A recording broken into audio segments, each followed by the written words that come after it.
understand who the fuck I am on this US land. I let my hair grow, then I cut it off. Put a couple lines in it, cause you know I'm never coming soft. I do a lot of shows and I get a lot of stares. I got a lot of haters, but really who cares? Episode 4 of Mitch, Please. Here we are, guys. Thank you so much for giving us a click. A big shout out to that intro artist, the starving artist, my homie Dupre. He just graduated Chico State this past weekend. Much love to him. And guys, I had a great weekend. I attended PCW Work Farm Wars. The first time ever as a fan out there in Oroville, California. Had an absolute blast. I'm going to tell you guys more about that after we kick it over to our interview here. This interview with Zack Reeb, my wrestling trainer, my mentor, one of my best friends, a man that I consider one of the best professional wrestlers on the planet. Our interview went a little long. We had a lot to talk about, and we didn't even scratch the surface. We didn't even get past 2006, guys. So what you're going to hear is some great stories of Zack's experiences in his early career, early on, his training, and his experiences in all-pro wrestling with Roland Alexander, JJ Perez, Rick Luxury, Dylan Drake, Matt Carlos, his experiences in Japan. I mean, there's so much that he goes in depth about, guys, and we have so much more to talk about. So we're definitely going to get Zack back on this show down the line, and I can't wait. And I'll go into more detail, guys, about everything, like I said, especially regarding Work Farm Wars and my experience there. But right now, it's time. Let's cut over to that interview with Mr. Primetime, Zack Reeb. So, of course, I've been anticipating this all day, and I get here to the work farm, and I don't have the right batteries. So I had to go to Walmart, grab the batteries. We're ready to rock and roll. It's been 6 months since we've sat here and had a conversation. I'd like to introduce right now my guest, my trainer, my mentor, known to the wrestling world as Mr. Primetime MPT, known to his friends and family as Zack Reeb. Zack, welcome to Mitch, Please. Oh, thank you, Mitch Valentine. I've been listening to a couple episodes of this, and you called me on the phone and you said, "Would you be my next guest?" And I was like, "Oh, you damn right, I'll be your next guest," because a lot of people don't know that from the age of 17, I met a young boy named Jesse Mitchell, who came up to me and said, "I want to be a professional wrestler." You remember you said that? I did, man. Yeah, no, I remember the first time I met you was, you were actually, when I started training at the work farm, you were in Japan wrestling. So AJ Kirsch put me through my first couple sessions, and then one day I was the only one to show up, and you were the only one to show up, and we met, and you were hanging up your Dragon Gate posters up on the work farm wall out there in Yuba City, and we had a good conversation about DUIs, and we got in the ring, and yeah, man, I'll never forget it. The funny thing about every one of those Dragon Gate posters, too, I was in Japan, and I was stuck in Kobe, and there was a backflipping monkey, and the whole company pretty much lived in a tin shack like the old work farm, and they all went out and worked and promoted. That was their job, and my job, I didn't have a job, so I just sat there all day, and I would get bored, so I would sit there and I would throw peanuts at the backflipping monkey, which the backflipping monkey would get really pissed off at me. And the funny thing about that is they kept their posters up in this, everybody else had this nice room, and they kept me up with these 3 young boys, and that's where they stored the posters and the old stuff they didn't need. So I would sit there all day, and I would dig through all those posters, and I would find those posters, and I would take those posters, and I would match the dates up to every show, and I'd roll them up and rubber band them, and I would stuff them behind my bag because they had no clue. They wouldn't give me nothing. So I would they'd be gone all day. I'd go up there, I'd just take some posters, I'd roll them up, I'd find them all, and by the end of the tour, 6 weeks, I actually had every single poster to all 19 shows that I had worked. The funny thing you mentioned is that when you started with AJ Kirsch. I remember Kirsch for that month and a half took over the work farm, and Skitzo, my original trainer of 5 years, who actually trained at the Pro I Am Wrestling School with Paul DeMarco, and he was trained by Ollie Steinwant. Everyone knows Oliver John, old school Oliver John, and I heard a lot of stories about Oliver John, but I'd never seen him work, I'd never seen him wrestle. He had quit wrestling and got into mixed martial arts. And I remember coming back, and AJ Kirsch said, "Oh man, you got to work with Ollie." And I was like, "Work with Ollie?" I'm like, "Who the hell is Ollie?" was like, oh, he's this amazing guy. And I remember when I went to Japan, I was in the actual terminal about to take off, and Skitzo, Mark, called me and started crying on the phone. And this is a guy for 5 years who'd spit in my face, beat me up, called me every name, everything but a white boy. And he'd never given me a compliment. And he starts crying to me as I go on tour for pay-per-view and television, and he's crying, saying, you know, you did it, man. You made it. You're on your way. I was 24 years of age, and I was so proud at that moment. And I remember being in Japan, and I was on the computer, and I was on what back in the day, I know everybody in NorCal remember this, it was called the NorCal Uncensored Board. And everybody went on there to get their results and talk trash, and it was just, to me and James Haight and Scotty, Aboot, and everybody, it was a great thing. We'd load up around my parents' computer, dial up, and we'd go on there and we'd just go on all day, and we just read everything. And then it was motivating, and it was intriguing. And I remember going on there and it said Skitzo arrested, and I just couldn't believe I saw this when I was there. And I clicked on the link, and you know, in Japan they had high speed, so it was very fast, unlike at my house in Loma Rica. And I saw a video, and there was a video from a big news station in Sacramento, and he had been arrested. And I won't get into all the charges or anything, but he's serving a 25 to life sentence still in there. And when I came back, the funny story is AJ Kirsch was like, oh, you know, I remember Skit saying, if anything happens to me, I'm going to bring in Ollie. And AJ's like, man, you got to see this guy Ollie, he's great. And I show up at the work farm, and in walks old school Oliver John. And I had never seen him in my life, and this 5'8", unbelievably in shape guy gets in the ring with me, and just the nicest guy in the world. And for 10 straight months, me, Scotty Aboot, AJ Kirsch, Brian Cage, who says that he never got trained at the PCW work farm, was there for 10 straight months, 3 days a week, Mondays, Wednesdays, and Saturdays. And every Saturday, after putting in a 3-4 hour session with Oliver John, we would head over to Applebee's across the street, and we'd grab a couple beers, and we'd all sit around and talk. And you know, back in those days, man, it was all about the camaraderie and learning the business the old school way, which is something that we don't see nowadays. And that's one thing I'm very proud of you for, is I've beat the crap out of you. I trained you the exact same way that I was trained. So in my eyes, you're one of the actual last guys who was trained the old school way. So, you know, hats off to you for that. Thank you, Zach. And you bring up Skitzo, man. And I actually started, it was like 2 weeks after he got locked up is when I started. So I never got a chance to meet Skitzo. I've spoke with him on the phone. Very intelligent guy, knows what he's talking about. I can only imagine what it was like training with the man. And you have a 17-year plus journey going on. There's so much to talk about. I want to start at the beginning. You've told me this story briefly. I've heard this, but I mean, what drew you to professional wrestling? I was always a fan of professional wrestling. You know, Hulk Hogan, leg dropping the Iron Sheik in '85, sitting on my dad's lap. The old story that probably a lot of kids tell you. But I'd actually got into skateboarding, and I got real big into skateboarding. I was riding like amateur skateboarding with Arsenal, Mike Rafter. I don't know if anybody knows that, in Sacramento. And I went down to San Diego, and I slid a handrail that had been waxed up by some rollerbladers, and my board came out from under me, and I straddled the rail, and my balls swelled up real big, and they were black and blue. And then like a week after that healed up, I rolled my ankle. And at the time I had met a guy named James Haight, and he was running Marysville Championship Wrestling, which was a backyard trampoline wrestling, and I was running the Loma Rica Wrestling Federation, which was a backyard trampoline federation where I live. And we met in our junior year in high school, and we started wrestling. And at that point I was just like, you know, I want to get slammed on barbed wire and tacks and jump off roofs and orchard ladders that we had stolen out of peach orchards more than I did want to skateboard. So I didn't know how to go about professional wrestling, so me and my dad started searching, and of course we ran across All Pro Wrestling.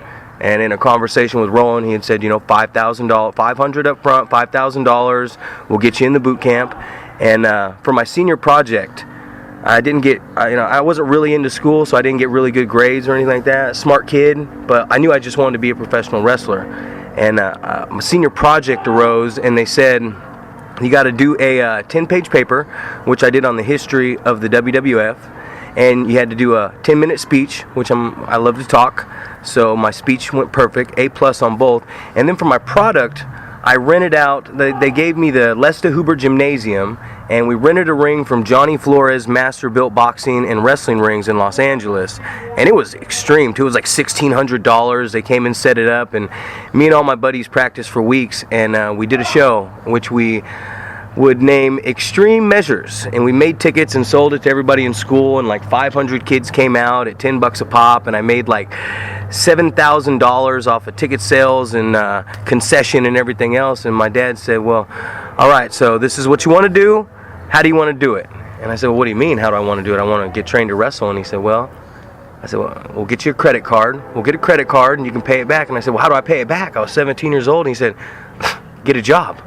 So I got a job at a golf course, and then eventually it would be Food for Less at the time, pushing carts. And but he said we can get the card and you can go to APW, or we can build you this ring, because my dad can build anything, you know that, and hire you a trainer. Well, at the time we had met with Vacaville Championship Wrestling and Brawl, which was ran by Wrestling Personified Rick Luxury. He was 16 at the time, and Rick, I had met him and gone to his house, and I walked in his house for the first time in Antioch, and it was just covered with wrestling figures, but unlike mine, his wrestling figures were still in the box. And he kept telling me, he said, I know you got a ring, I got a trainer. And I said, oh, well, bring him down. And he brings down Skitzo, and Skitzo comes in and he scares off, we had 40 kids there at the time, and he scared off about 38 of them. Now, this was in Loma Rica. You guys had set the ring up on your property, on your parents' property in Loma Rica to start the work farm. Was this the summer of 2000? Yes, it was the summer of 2000. And which is funny, I got to tell you, because that's when I started watching wrestling. So it's crazy to me, like, you started training professionally the same time I started actually getting into WWF, getting into guys like The Rock and Chris Benoit and Kurt Angle, which drew me in. So, okay, so you started with Skitzo, and he's got a reputation. Were you aware of his reputation? And, I mean, what was it like training under Skitzo those first few months, that hot summer of 2000? It was grueling. It was scary, and most importantly, it was scary because the first thing he did was beat me up. And I don't mean like stretch me out or anything. I mean he like literally got in the ring and he socked me right in the jaw, and he spit in my face, and he kicked me in the face when I was down, and he beat me within an inch of my life. And I got up, and my eye was black and my nose was bloody. I think he threw Rick on me a few times to tap me out a bunch of times. And you know, back then we used an actual tarp on the ring, so the sun would shine down right on the tarp at like 100 degrees plus. And you know, I got my face rubbed in the mat quite a bit. And you know, one thing he always told me, we had Cameron Clyburn, who was a state qualifier from Laguna. We had Rick Luxury, a state qualifier, Rick O'Shea, a state qualifier from Deer Valley, and we had Scott Griffin. Scotty Aboot was a state qualifier from Sutter Union High School here in town. And he told me, I know this is your ring, I don't give an F, but until you can sit out and switch on one of these guys, I'm not going to teach you how to run the ropes or hit the corners or anything. And he sure didn't. But Scotty and Boot, I'm sorry to cut you off. Scotty Boot and Rick Luxury are high school amateur wrestlers, like great amateur wrestlers. So you're having to fight for your life against guys that have been amateur wrestling their whole lives, basically. Oh, pretty much. Not just fight for my life. I got beat up a lot, and that's one thing Skitz always admired about me, was that I would get my ass kicked. Like literally get my ass kicked, but I would get back up. He knocked me out, 45 seconds later I get back out. I'm pretty sure that's where a lot of concussions started right there, was just getting slammed around on my head by those guys just beating the crap out of me. But the thing was, when Skitz would leave and go back to Sacramento, Del Paso Heights, I would still be there with the ring. So me and Scotty would get out there and we'd run the ropes and jump around and flip. So even though he wasn't showing me this stuff so I could sit out and switch, I'd already watched him teach it and learned it. But for me, it was this is what I want to do. So you could have called me any name in the book, you could have punched me in the face 100 times, you could have threw me off a bridge, you could have done whatever you wanted to do to me. It didn't matter.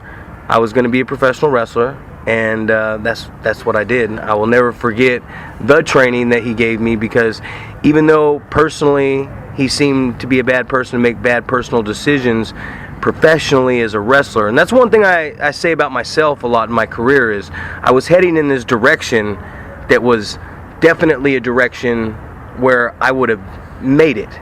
And one thing that was told to me younger when I was in my career, as I was starting to have a little bit of promise, was you need to get off the, you need to get off the drugs, you need to get off the alcohol, you need to quit partying. That was a big thing that, some of the guys that work for WWE, that was one of the big things Vince McMahon had heard about me, was that I was a wild child. And it wasn't back in the day. It was a new time coming in where they didn't want guys to be doing what I was doing. And for me, I'm the type of guy that if you tell me not to do it, I'm gonna do it. I definitely want to maybe get into some of the partying stuff. I know we have some great stories. We've had some amazing times, and thankfully there wasn't camera phones and Snapchat and Instagram and Twitter and stuff back then documenting what you guys were doing. But I want to talk about what you guys were doing, man. You guys started training with Skitzo summer of 2000, and then you guys were Pro Championship Wrestling. Mm-hmm. Now, when did you guys start running events, and what venues were you running those events at? Was it in 2000? You ran your high school, you did your high school senior project. That was the first show, Extreme Measures. April 99. April of 99. 2000 comes along. You're training with Skitzo. Now you guys are starting to really learn the fundamentals. What's going on as far as promotionally? Who's marketing the company? Who's going out and getting venues, and what venues were they? That was me, and we were running at the main exhibit building at the Yuba Sutter Fairgrounds, and we packed that building quite a few times. What we did, we had trained 6 straight months with Skitz, and he told us no shows until you at least put in 6 months of training. And training for us back in the day, I worked night shift at Winco, so I would go to work at like 8 at night, and I would get off at 8 in the morning, and then I would go home, and he would show up about 11, so I'd only have about an hour of sleep. And training would start at 11 and wouldn't end until the sun went down. So the sun would go down, varying from 7 to 9 o'clock at night, depending on what time of the year it was. So we were putting in once a week on a Sunday, at least an 8-hour session every Sunday. And we did that for 6 months, and he said, okay, now we can run a show. So for me, it's always been going out and getting sponsors, selling the tickets, flyers, posters, all over town, putting them up.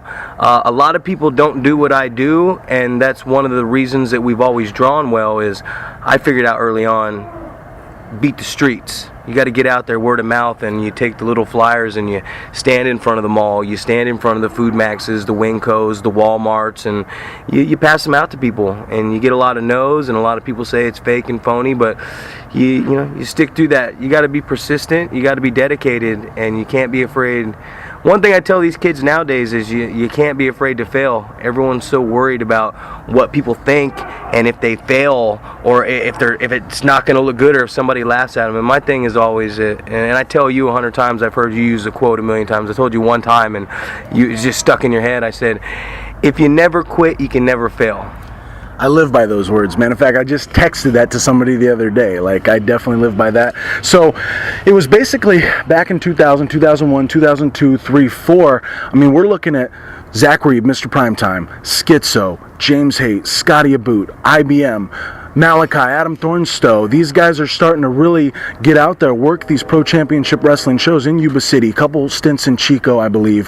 What were some of the early memories, some of your favorite memories early on in your career, maybe your first 5 years in PCW with those mentioned guys? I think I'm going to skip everything and talk about what really changed the game. And everyone had always called us a backyarder and said our trainer was garbage.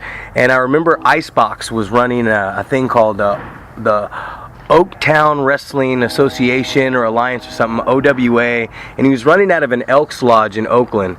And everybody from the Bay Area, BTW, SPW, APW, everybody was there. The audience was like 300 plus. They were packed into this Elks Lodge. And the buzz going in was that we sucked. We were backyard wrestlers, and we weren't any good. And it was me and IBM Cameron Clyburn versus Scotty Aboot and James Haight. And I remember going out there, and the vibe in the Bay Area was just like, F these guys ain't no good, get out of here, go back home, you backyarders. And I remember wrestling around chaining with Scotty, and they started chanting boring. And in the middle of the chaining, we just started athletically chaining so well and picked the pace up into these arm drags and everything else that people started clapping. They went from booing to clapping, and right then I knew we had them in the palm of our hand.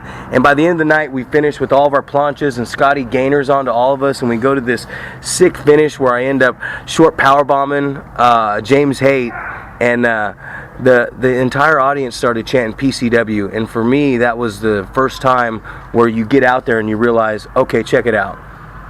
They didn't know who you were before, or they knew who you were, but they didn't know what you were about. And I believe that night it all changed, because after that night it was like Gabe Ramirez had called me and said, hey, get down to All Pro Wrestling. And Mike Modest had got a hold of us and said, get down to Pro Wrestling Iron. And I think the biggest turning point in my career was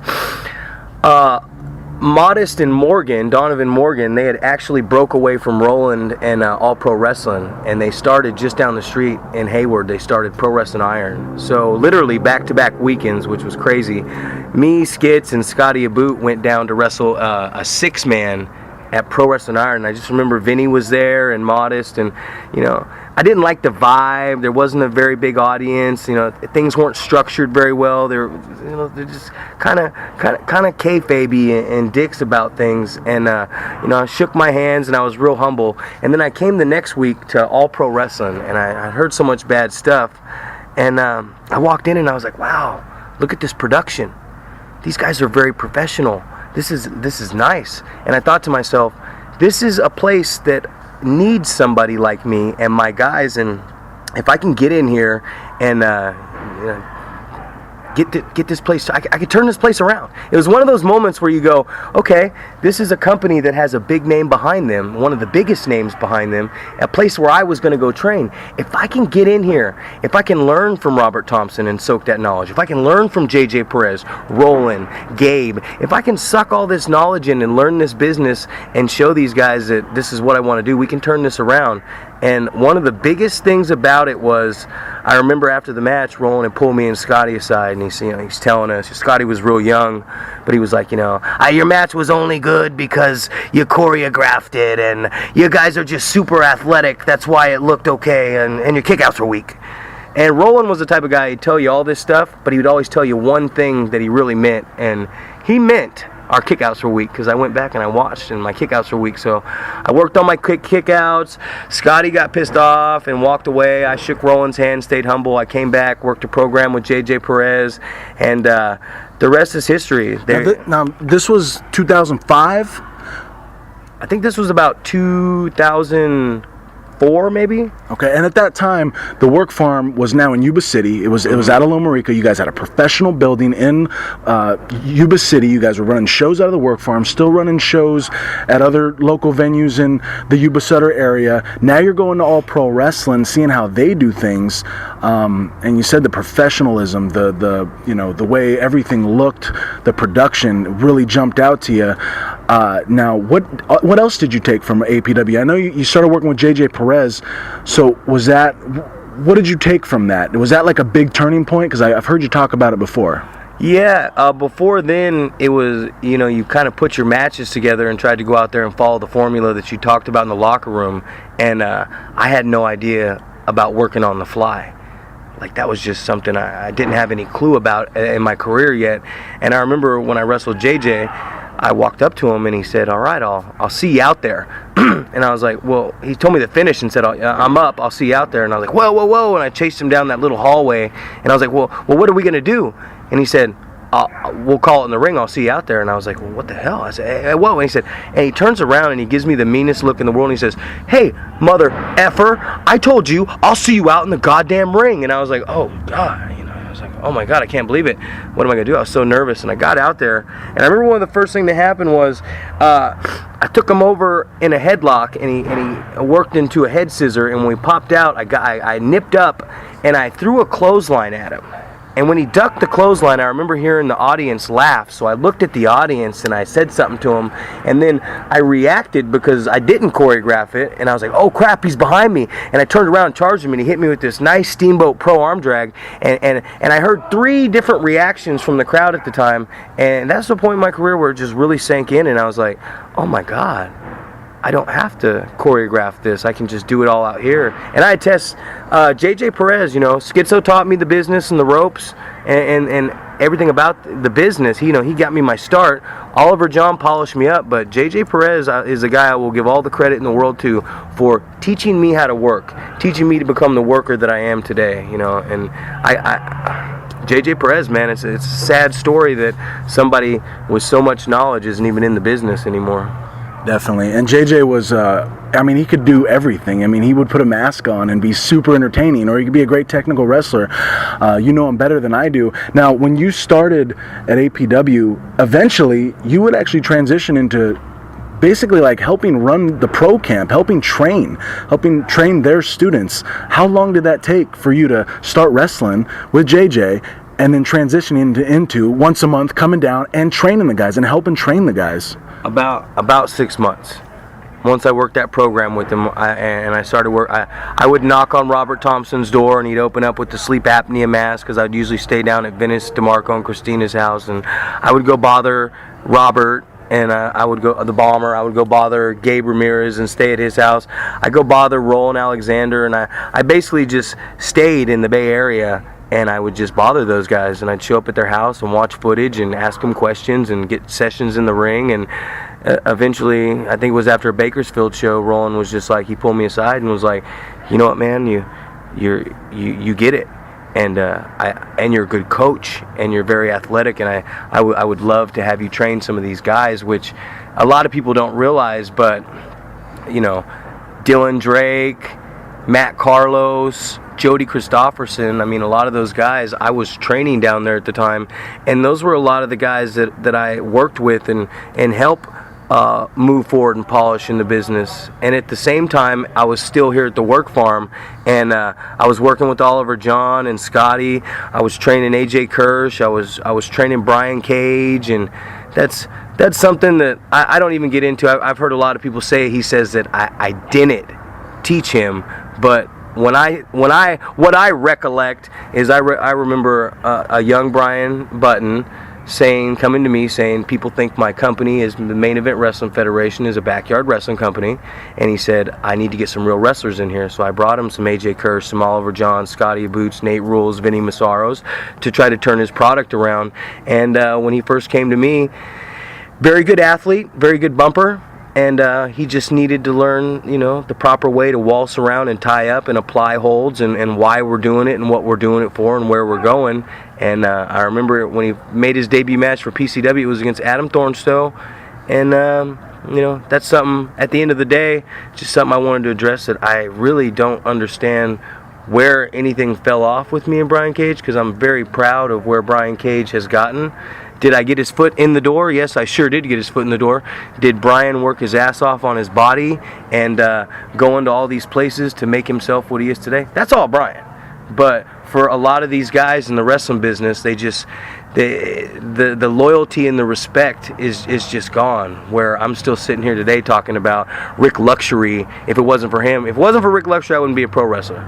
Owe him everything. If it wasn't for Skitzo, I wouldn't have learned the business. If it wasn't for Oliver John, I wouldn't have got polished. If it wasn't for Roland, JJ, and APW, I would have never got to wrestle all these guys that are in NXT now and major stars and doing big things. And if it wasn't for a guy like you, I would have given up on the dream of the PCW work farm, and this company wouldn't even be where it's at today, man. So, I mean, one thing you have to remember in this business, and it pisses me off so bad, is that don't forget where you came from. Don't forget who's helped you. Don't forget, you know, it's sad nowadays that we get to this point where nobody gives any credit to the smaller people once they get a little bit bigger. And for me, it's nothing I dwell on at night, but it's just something that sits in the back of my throat, man, and just goes, come on, man. It's a very much, and you know this better than I do, it's a very much what have you done for me lately kind of business, and that's unfortunate. But I want to talk about Roland Alexander and your relationship with him. And I want to say, too, touch on a few things that you said. You're very likable, Zach. You're extremely likable. All these guys that you mentored and trained over the years, it's not hard to happen because you're very approachable, you're very nice, you're very funny, and you're very fun to be around. So everybody has probably taken something from you over the years. Yeah, man, I just admire the way that you are with people and the way that you coach and the way that you train. It's admirable, and more people could learn. People could learn a lot from the way you conduct yourself in that respect. So Roland Alexander, you guys, what I remember you telling me these stories about you guys going to Baskin Robbins, going to Golden State Warrior games. What are your thoughts and memories and stories of Roland Alexander? Roland actually courted me around. I was courted around by Roland Alexander. Who's your favorite basketball player? Allen Iverson. Who's your second favorite basketball player? LeBron James. You know, I go to Warrior games. I'd be like, what are we doing this weekend, Roland? He'd be like, I got us Warriors Nuggets tickets. Oh my God. I got us Warriors Cavaliers tickets. And the truth of the matter is, a lot of people didn't like Roland. And the reason they don't like Roland is the same reason they didn't like you, is the same reason that they didn't like Skitz. And the thing is, Roland believed in this business a certain way, and it was the right way. And he believed that you had to pay your dues. You had to put in a certain amount of training, that you didn't wrestle before you weren't ready.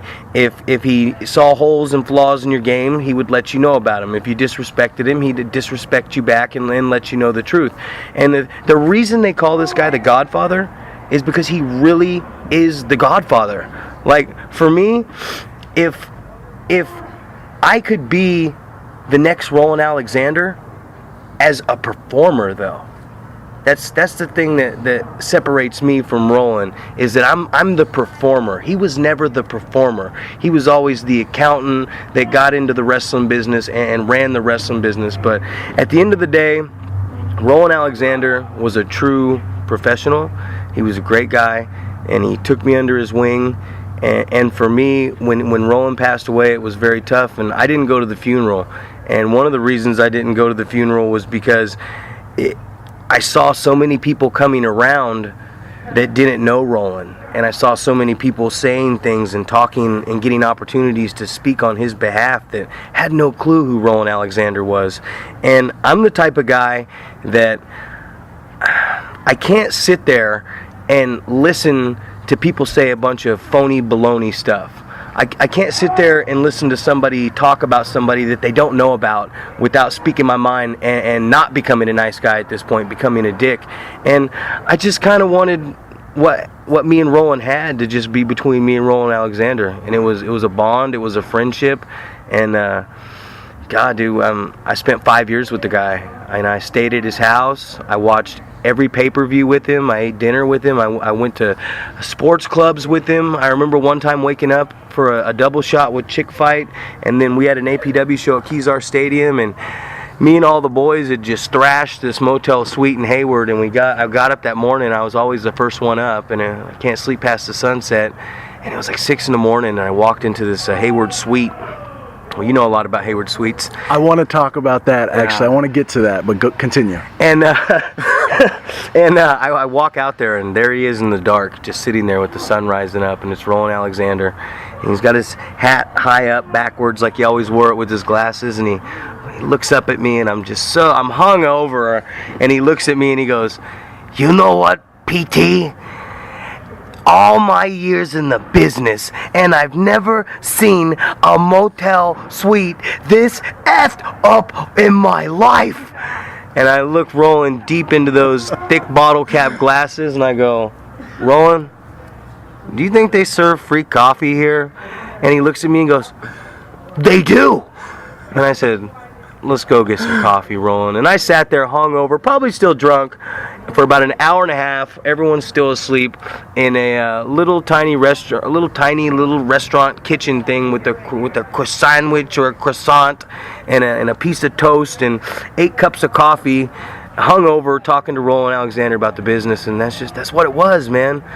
Back in the day, it was like, nowadays I see these locker rooms and I see we still got Boyce LeGrande in the locker room. He's almost, I don't want to get into his age. I think it's Boyce's son that's wrestling now, but it's like Boyce is 4 years old. He hasn't aged. He's just incredible, 20-year veteran.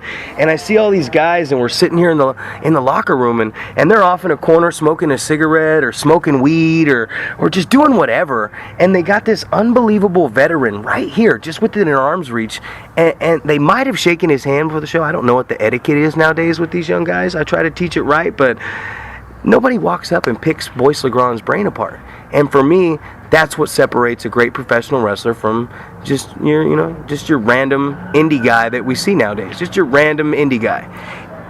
You gotta be different. There's not two of me.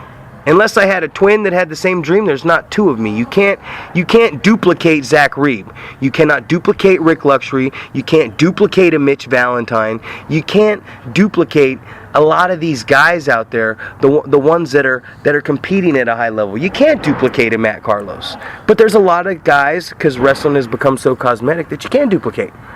Bodybuilders with tans and nice haircuts, they all look the same. Everyone's got the same style tattoos and stuff nowadays. So it's very easy to say this guy's great, but in the same sense, you can find 5 other guys across the United States that look just like him. Yeah. Another great piece of advice you told me, man, was, don't let it consume you. You can love it, you can live it, breathe it, but don't let it consume you. You got to separate real life from wrestling. But what I want to talk about, Zack, we talked about it a little bit at the start of this here, is, 5 years in, and now all of a sudden you've got this opportunity to go to Dragon Gate Pro Wrestling in Japan. How did that come about? And if you can briefly just tell me, how was that experience? It came about, Gabe Ramirez, who has just always been one of the best booking agents of all time. And he'd been working with the guys over there in Dragon Gate, and they wanted a couple guys to come over, and they sent me and Jody France. And for me, it was a cool experience at the start, and then it's one of those times where you look at the schedule and you realize, oh, I have to wrestle on the road 10 straight nights. Literally. A week and 3 days, you're on the road non-stop wrestling every night, and you start counting the days down. And I think it was that 10 straight days and just banging my body all over the place and doing that choreographed Japanese strong style where guys just club the crap out of you. It took a toll on me, and I think that was the one point in my career where I was like, I did it, my body made it through it, but I don't know if wrestling, that style of wrestling, was for me. And being in a foreign country like that, I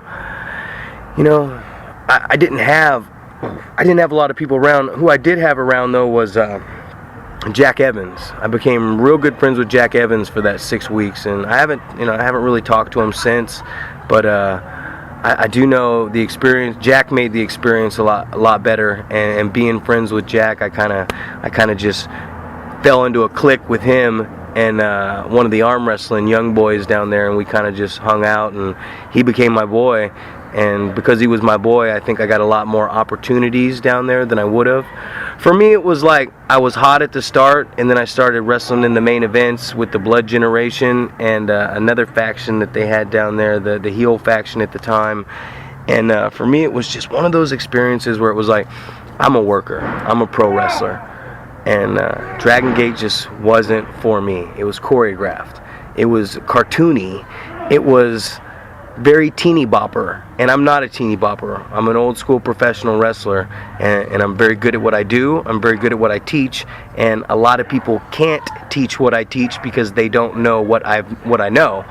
And I grew up all the way through the business. I trained under people for 8 years, almost like college, before when we started the work farm in 2010. We brought it back in 2010, yeah.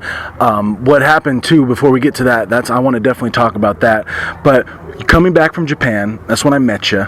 That's when I started to learn from you. But unfortunately, I was one of the only few that, for whatever reason, was still around and training at the work farm. So the work farm unfortunately got shut down. I had already paid my money. I was there for maybe a month or two, and the work farm shut down. And I'm stressing. I put $1,000 down. I'm like, oh well, I'm out $1,000. This is it. And now I have nowhere to train.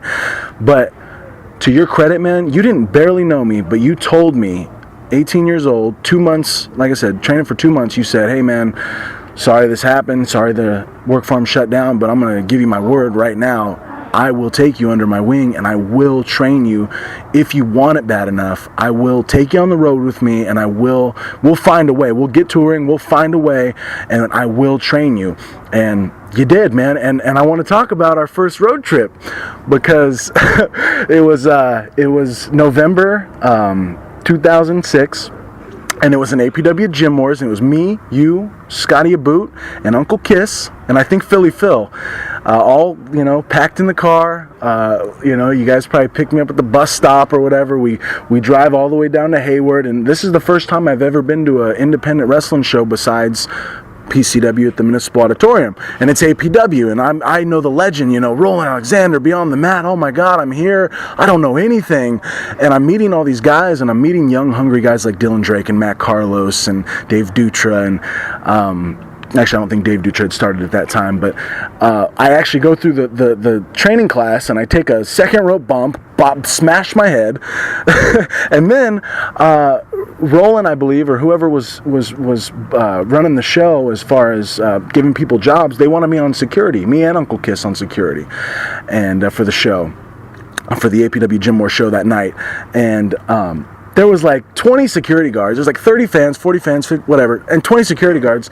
And I'm just like, this is ridiculous, and I don't know what I'm doing. So me and Uncle Kiss are, in the parking lot drinking beer. No. It definitely was. He was there, but the Suburban Commandos were the ones that got you trash drunk in the parking lot at All Pro Wrestling.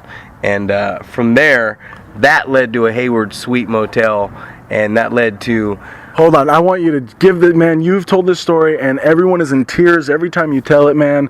Give it to me right now. What's the crew? It's me, you, Scotty, Venice DeMarco, Peyton, Tito Aquino. Give it to me, man. Tell me the story. A couple other girls, and we're in a Hayward Suite Motel, and we've been doing Jaeger bombs because that's what we do. First Jaeger bomb I've ever had, and how many did I have? I had like 7 of them. First time ever drinking Jaeger. You had a lot of them, which I did not give you one, by the way. And I remember you were so drunk, and you were sitting there, and you just kept getting in my face, going, "You just punch me, you just punch," and I kept going. I said, no, I'm not going to punch you, Jesse. I'm not going to. And I called you Jesse at the time. And then I remember you were just getting so drunk. And finally, I just remember I just hauled off, and I just, bam! I socked you right in the mouth, and you fell back against the wall, and you're sitting in the chair, and I'm thinking, oh God, I knocked him out. And then you kind of came to, and you looked at me, and your lips bleeding, and you looked at me, and you go, "Hit me, you hit like a bitch." And I said, "What?" And you hit me again, and then that's where the name Mitch Valentine came from. You came up with the Valentine, but we didn't start calling you Mitch until you told me I hit like a bitch. And I remember looking at you going, "Mitch the bitch." I kept saying, "Mitch is a bitch." And then after saying you were a bitch, Mitch the bitch, you started calling yourself Mitch, and you came up with Valentine. But then I remember we went on an alcohol run, and we came back, and I heard a thud on the ground again as we came back up, and I was like, "What the hell was that?" And I opened the door, and Uncle Kiss was looking at me going, "Will you just tell your friend will you just tell your student to stay down?" Because he was from the East Coast, so he was always funny, big old kid, but he's like, "Just tell your kid to stay down, he won't stay down." And you kept having to hit him, and he hit you. And then I remember you were sitting in that chair, and I think everyone had took a swing on you, and you just wouldn't stay down, which you never do, which you're crazy like that. But I remember you were sitting in the chair, and you were taunting Scotty now, and you're sitting in the chair, and Scotty's like, "He wants me to hit him prime time. Should I hit him?" I said, "Just lay him out." And Scotty torqued his whole hips this way and just came a full swing and knocked you senseless. And then we grabbed you, and we opened the door, and we threw you out in the hallway, and we closed the door behind us, and we couldn't find you the next morning. And I remember we just kept heading home, and I kept getting a call from the Alameda County Jail. And I could tell, what the hell is the Alameda County Jail calling? And we almost got home. We're like, oh, we left the kid in Hayward.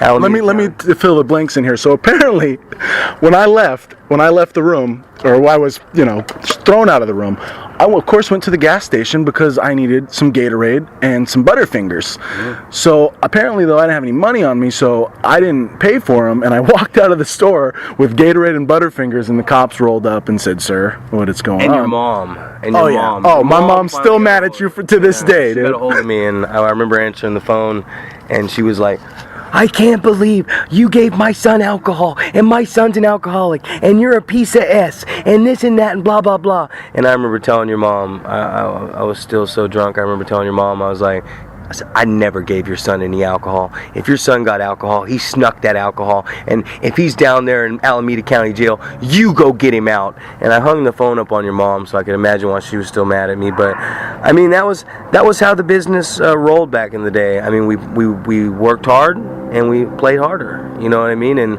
we went out there and we lived the lifestyle, and sometimes the lifestyle wasn't always the best lifestyle, and I probably could have been a better role model on you, but at the time we're just out there having fun, and we're doing things that at the time were nobody was doing. I mean, APW never took in somebody that wasn't a big indie guy, just took someone from another promotion and promoted the other promotion and backed them, and it was just a good time, man. I was getting bookings. I was on my way to Japan. I was on my way to Portugal. I turned down a tour. I actually turned down the tour with Rey Mysterio working the Border Patrol gimmick.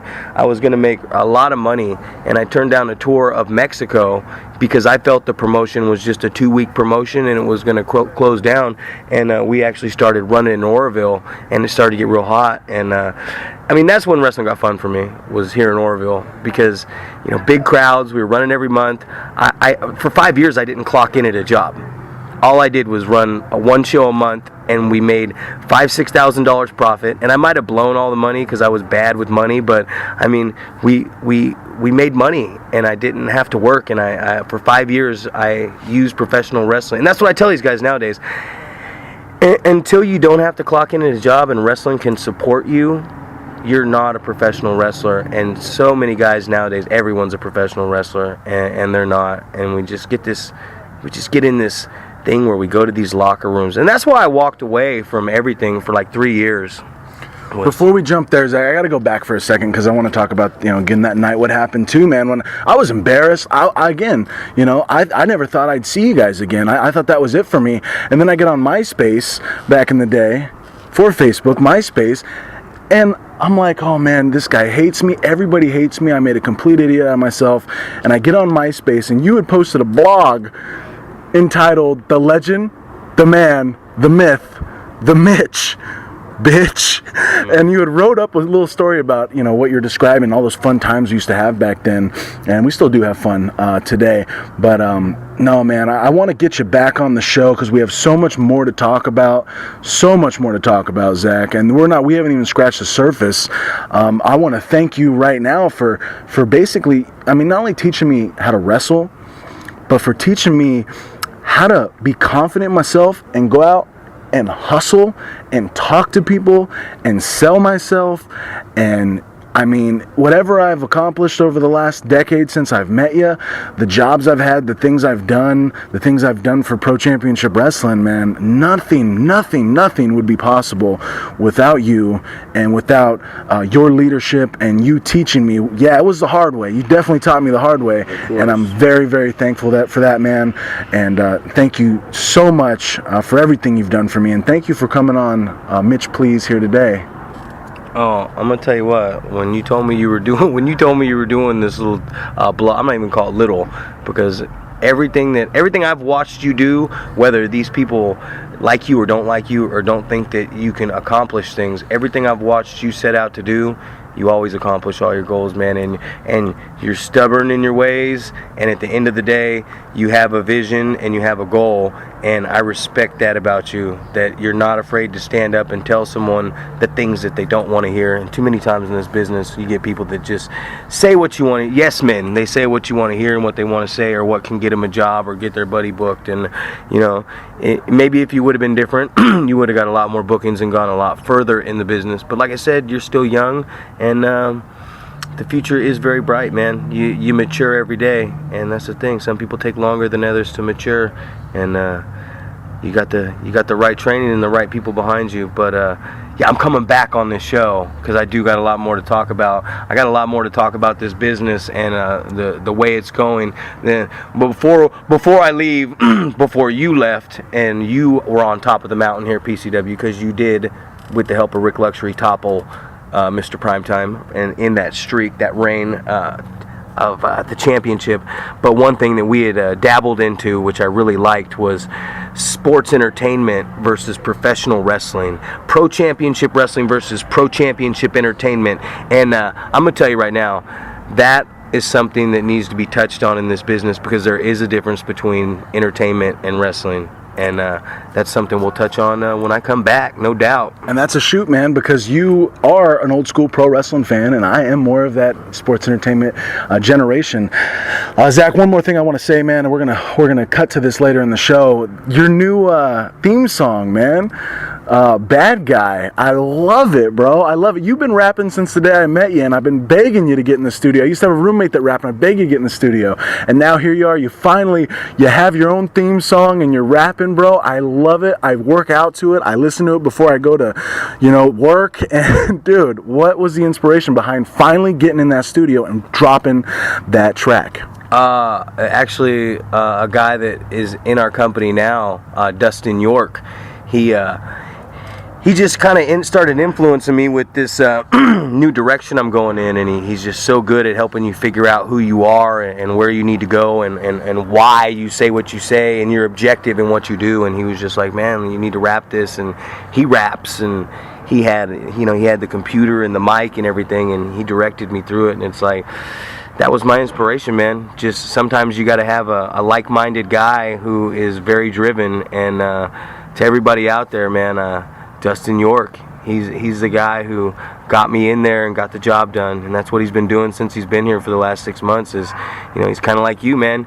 He says a lot of things that make him very unpopular.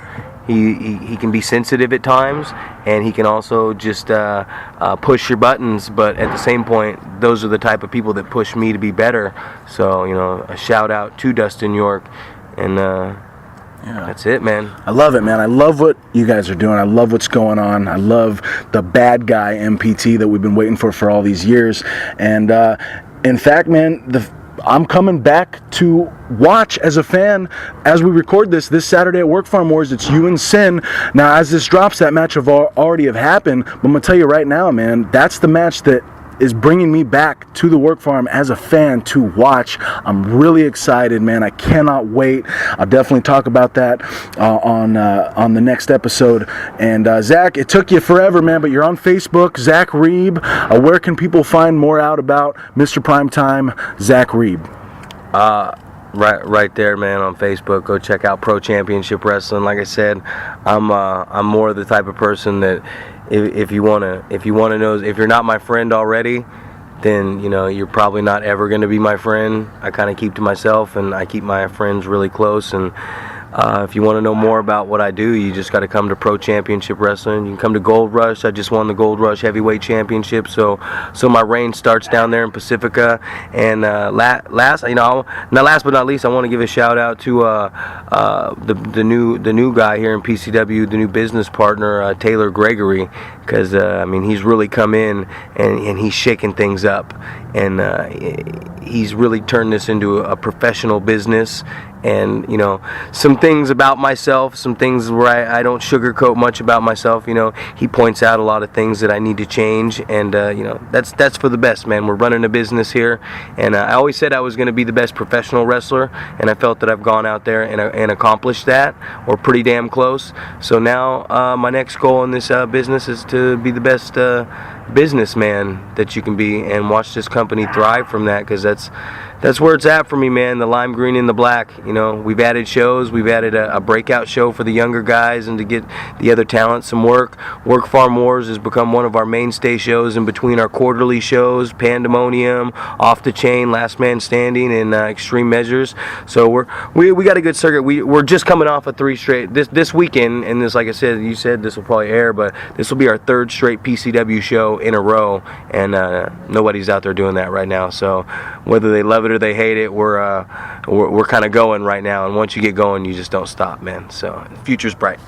Much respect, Zach. Thank you very much for coming on here, man, and I love you, bro. Thank you. Yes, sir. Love you too, Mitch Valentine. That's a one-of-a-kind guy right there. Loved it. Zack Reeb, Mr. Primetime. Thank you so much, bro. Thank you so much for coming on the show. I had a great time talking to you. And then a couple days later, guys, I rolled in to PCW Work Farm Wars, Oroville, California, man. Packed house, ready for some Pro Championship Wrestling action. It was 6 months to the day that I had been at a PCW show. And it was a blast, man. I went with one of my good friends. Another one of my friends ended up showing up. I sat with Will Roberts' family. And it was incredible, man. I really, really enjoyed it. It was great to be able to experience it on that side of the curtain for the first time ever. Some of the things that stood out to me were, the match that I came to see, it was Zack Reeb, Mr. Primetime versus Sin. That was the match that sold me on the show, that made me say I have to be there live. And those guys did not disappoint.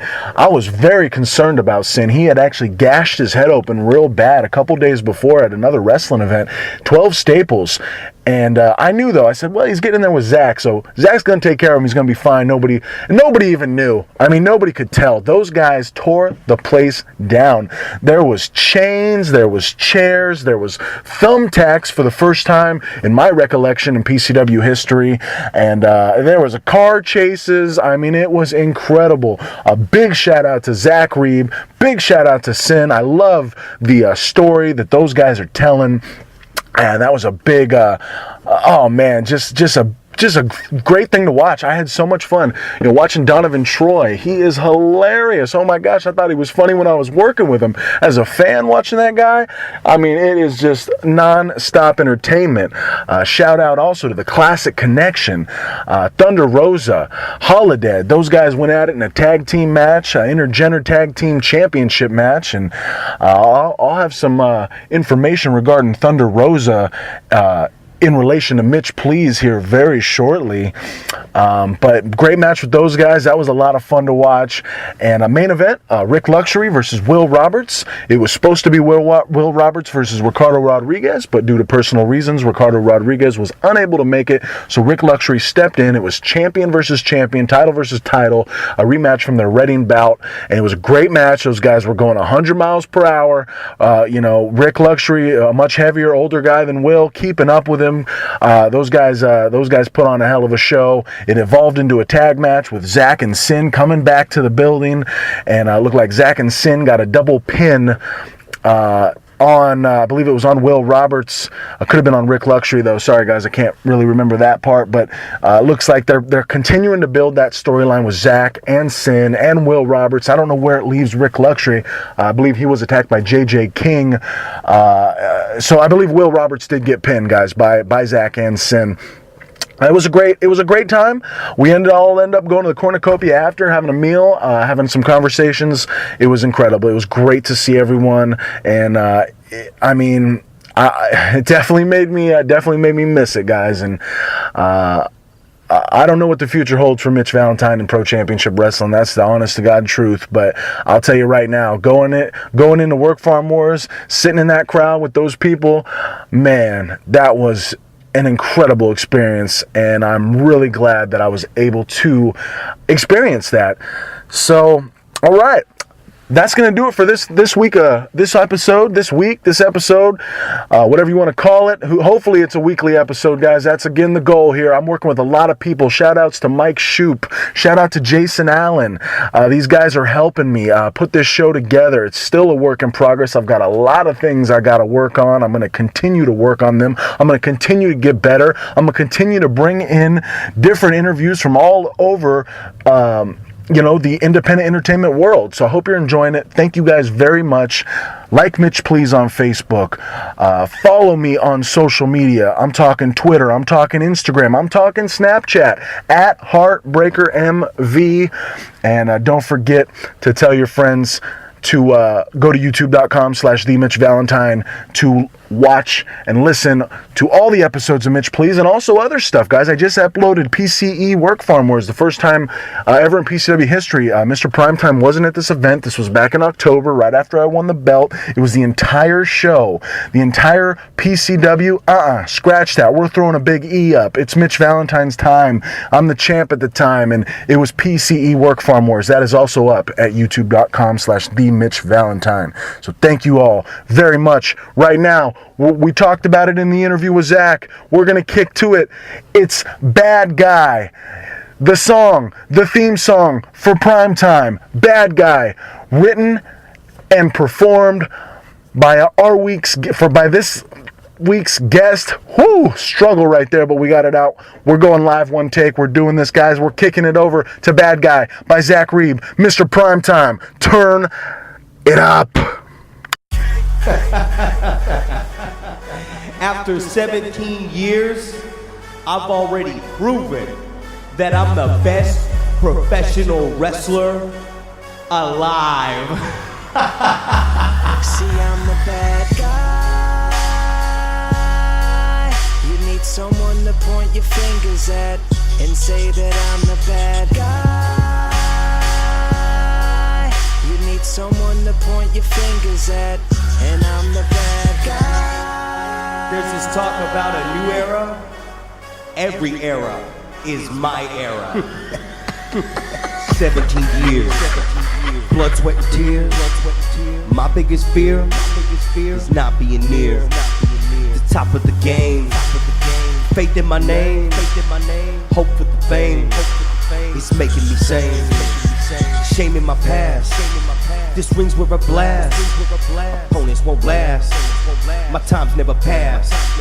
New era at last. Mask on my task. Championships is first on my list. I'll never quit, so get used to it. A bet with slick tricks and meaningful spit. A hit with lyrics. Wrestling's my fix. Don't fit in with clicks. Play politics. Travel the road. Travel the globe. Carry the load. This business I've told. Made all these fans with all these demands. Now as it stands, no more free hands. See, I'm the bad guy. You need someone to point your fingers at and say that I'm the bad guy. You need someone to point your fingers at, and I'm the bad guy. You fans think I do all this for you? I do all this for the money. Don't listen to the voices. A career with lots of choices. Make them, then I break them. Great skill, stop hating. My history's a mystery.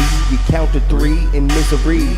Raise my hand, and as it stands, 10 more years, still the man. The master plan is evident. Outlast the man, be relevant, intelligent, with damn good looks. Street smart, wise, but still read books. So much skills, it pays the bills. These shoes are way too big to fill. Learn so fast, it makes me sick. Between the ropes, we'll watch him quit. You ask me why I changed the game. For the fortune and the fame, the diamond rings, stacks of cash, the big fat trucks and flex fit hats. Platinum gold is what I've won. Spit this line and then I'm done. Dynasties are soon to come. Just sit back and watch number one. See, I'm the bad guy. You need someone to point your fingers at and say that I'm the bad guy. You need someone to point your fingers at, and I'm the